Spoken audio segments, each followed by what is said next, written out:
talking to, Dan Kinder, our attorney. I also talked to some of my colleagues in the International City Managers Association. This is not something that's unusual in other parts of the country. So then it's a matter of, all right, how do you do the scheduling? Our initial look at this was savings in the area of between $1 million and $1.2 million. Through the course of negotiations, we made some modifications, and we were down somewhere in the area of maybe $700,000 in savings. I said, fine, that's still fairly substantial. Let's get this done. I think it's pretty indicative. I'd say of the attitude. I don't want to say the attitude, but the philosophy of the state fire union is that, look, we don't want to give up. And I can understand it. I mean, I was a union bricklayer for 10 years. Why do you want to basically agree to a system where you have a fourth platoon of members across the state disappearing? That's fewer employees, fewer firefighters. And I can understand why they would look at it that way. But on the other hand, our philosophy is, look, if we're saving money,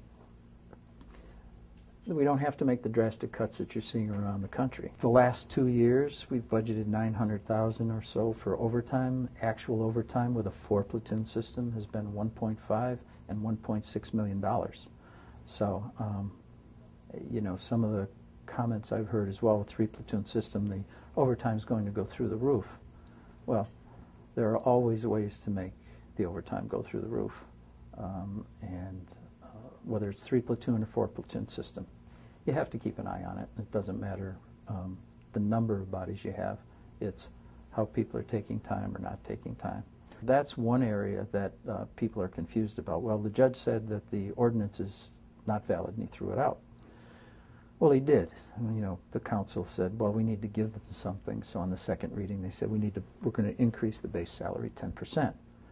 The judge found that that was a substantial change and said... Outside the collective bargaining agreement? Well, no, a substantial change in the ordinance, so that he felt the ordinance had to go back and be re-advertised and heard, have 2 readings in order to be valid. The judge never said that the manager nor the council under the charter, he never said you didn't have the ability to reorganize for efficiency purposes. So we moved ahead under that And so did the council go back and do that? Council didn't have to. The manager can do it. So I just said, fine, we're at the 3-platoon system. Here's what we're doing. It gets back to my question of overtime. You said you budgeted for 900, you went to 1.2. People will say, well, guys are getting ordered back. Have you been able to extrapolate about how that's going to go in the first couple of months versus your first year in terms of overtime? Well, it was interesting. In the first couple of months, we were on target to hit about between $600,000 and $700,000 in overtime with the 3-platoon system. Then what I'll call people, some employees, by any means, not everyone. Then people, well, this isn't changing. People started gaming the system, and you can take a look through and you can see who's doing what. This is a small town, it's a small state. People chat about things, and there are firefighters who have said, I'm not answering the phone for callback. I said, well, that doesn't make much sense, because your fellow firefighters are being put at a disadvantage if they have to be held over. Too bad I don't like the system. Some of it is because people, they have second jobs. When I said, hey, I make more money on my second job, I'm here working for the benefits. Okay, fine, but you still have a certain obligation as a professional. And this is not personal, this is business. And as a professional, to answer that call if you have a call back. Police do it all the time. The dispatchers in the police department, many times, they've had a knock on their door, hey, I need to bring you in. You hear about the 48-hour shifts, you hear about some people going beyond that. How would you characterize that in terms of frequency? Is it occasional? Is it fairly often? It's occasional. It's picked up a little more because I believe that there's a core group who are going to refuse callback. You're going from a 42 to a 56-hour week, and there originally was no provision for any pay increase. Now, I'm not sure about your job, well, and I know you're wage hour exempt, but let's talk a little bit about adding hours with... We started in the beginning as any negotiation saying, okay, here's what we've laid out. But there have been a number of proposals that we put on. As a matter of fact, and now that I look back on it, I'm glad they didn't accept it. We had 20% base pay increase in one of our offers. Along with for the 56-hour week? For the 56-hour week, along with what's called Kelly days. And if you looked at that proposal, a firefighter taking 2 weeks vacation under that proposal would work 75 or 80 days a year. Kelly days, comp days? Kelly days are, yeah, basically call them comp days. There are a number of people in the union making it personal. It's got nothing to do with personal. Nobody's talking about people being unprofessional. They're professional. They're good at what they do.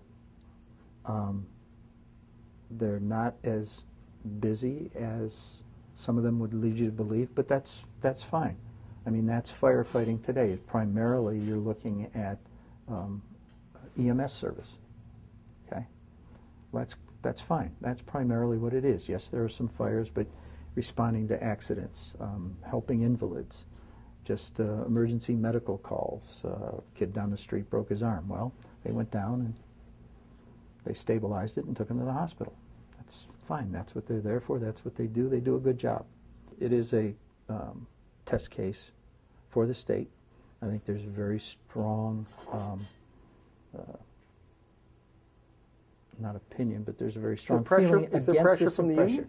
Oh, I think the state union is telling these guys, don't give an inch, we're going to win this, because they can't unilaterally implement this. Well, you know, I just sent another letter to the union president saying, hey, you know, you want to talk about it? I mean, you're backing me in a position by filing for arbitration. You're filing for a court case to stop the 24-hour shift. Well, then you're forcing me to take 10% increase away from you. And I think a lot of people are now used to that. So I think there's a lot of pressure from the state union. It's a monumental change for them. Do you have a concern about the legal fees mounting on this? No, because they're not as high as people say. I mean, that's their other tack. Look what you're paying Kinder. Well, yeah, it's an investment. It's an investment because if you look, yeah, over the course of 11 years, it's averaged out to about, I don't know, maybe $110,000 a year. So a lot more recently, but you're looking at it as a spread? I look at this as a spread. Yes, there's a lot more recently. There's a commitment on the part of the council. Look, we need long-term structural change. What's there isn't sustainable. We've received it, are going to receive it from all, 2 of our bodies right now, hopefully a third, and the fourth needs to come along. It's as much a stability issue. And, I get the phone calls, the collections people and finance people get the phone calls from people when the tax bills go up. And you try to explain to them, it's not just pinning it just on fire. Across the board, expenses are up. But people are at their end right now. I mean, there's not a lot of money available to a lot of people. I think a couple of things that the union is banking on. I think they're banking on the fact that there's an election coming in November. They have several candidates that they're supporting who would probably make this go away. My response to that, or these candidates, is fine. Where are we finding the money? What is your response to the people who say you have a tin ear about the working conditions when somebody is mandated to come back for 48 hours straight? There is time away from families, and I've heard from some of those families. What is your response to that when they say, well, the council's indifferent because they don't have to go to work for 48 hours straight? No, not a tin ear. But my response would be, well, maybe what you need to do is speak to your other fellow firefighters and make sure that people do respond to calls for callback. So you put it back on them? Well, you need 51 people. There are more than 51 line firefighters. If you're truly concerned about other people's families, your own family, and your fellow firefighters, what kind of a point are you proving? Yeah, you can make this nice splash that, look at the people that had to be held over. But these are your brothers in the station. You certainly hear it from the firefighters and your families, either directly or indirectly. Do you hear from the taxpayers that you're talking about representing in town who say, Thanks for doing this. Yep. There, as a matter of fact, a week and a half or 2 weeks ago, they canvassed my neighborhood.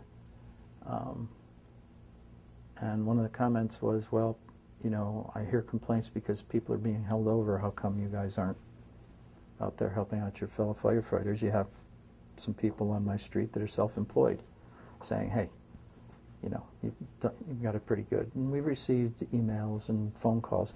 There are a lot of people, unfortunately, and it's not fair to the union, but there are people who feel intimidated by, you know, writing letters to the editor, things like that, because they're like, look, yeah, we support it, but we're not going to get out there. And, It's a chilling effect. yeah, it is. It is. And it's too bad, because I don't think you know, the folks in the fire union, that's necessarily their intent. But, you know, when people see postcards that come out with their houses in flames, and you're being put at, your safety's at risk, well. You take issue with that? Well, I do, because you just look at the data, and that's just not true. If you look at your suburban communities with paid fire departments, their primary calls are responding EMS for motor vehicle accidents and emergency services for, you know, heart attacks or helping invalids or whatever.